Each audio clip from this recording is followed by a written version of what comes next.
ആദ്യം വണ്ടി പോയി പറഞ്ഞാൽ ഞാൻ കേട്ടാ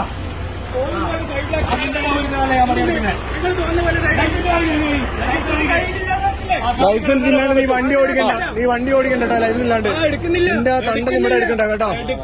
എടുക്കുന്നത് വെച്ചാൽ മതി കേട്ടോ. നീ വണ്ടി എടുക്കണ്ട, ഓഫായിക്കോ. ഇത്ര ആൾക്കാർ ലൈസൻസ് കാണിക്കണം കേട്ടോ. അവന്റെ തണ്ട് കണ്ടില്ലേ, അവന്റെ തണ്ട് കണ്ടില്ലേ? അങ്ങനെയല്ല, ഇയാൾക്ക് ലൈസൻസ് വണ്ടി നീ പോണ്ട, എന്റെ ബാക്കി കാണിച്ചു. എം ബി ഡിക്ക് വിളിക്കും. ബാക്കി നമുക്ക് ഒരു സ്പെഷ്യൽ ഡ്രൈവ് കൊടുക്കാം.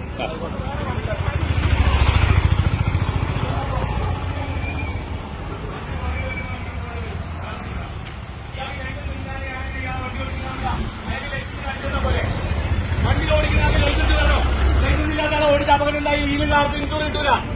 ലൈസൻസ് കാണിക്കാനാണ് ബാധ്യസ്ഥന. ഞാൻ പറഞ്ഞാൽ എന്താ തെറ്റുള്ളത്? അയാൾ എയറോൺ അടിച്ചില്ല. എത്ര ആൾക്കാർ എയറോൺ അടിച്ച് ഞാൻ കേട്ടാ. പക്ഷെ ആർക്കും ഇതില്ല, എയറോൺ അടിച്ചില്ല. മനോടല്ല. ബാക്കി നിങ്ങൾ എം ബി ഡി വിളിക്കുമ്പോൾ ഒരു സ്പെഷ്യൽ ഡ്രൈവ് കൊടുക്കാം. ഒരു കൊടുത്തോളം പണി കേട്ടോ. ഈ M B D special drive കൊടുക്കാം. ഒരു കാര്യം പറഞ്ഞേക്ക്,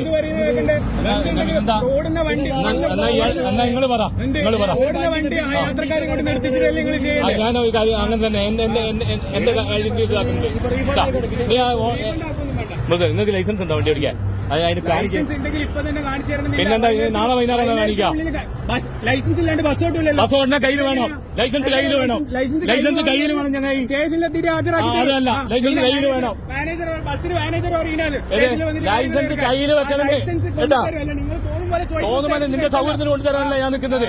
ലൈസൻസ് കാണും, നീ ഐഡന്റിഫൈ ചെയ്യണോ? നിനക്ക് ലൈസൻസ് ഒന്ന് അറിയണോ? പറയട്ടെ. ഞങ്ങൾ ഈ എയറോൺ അടിക്കും. എയറോൺ ഇല്ല. എയറോൺ ഊരിയിട്ട് പോയാൽ മതി. നീ വർത്താനം പറയുന്ന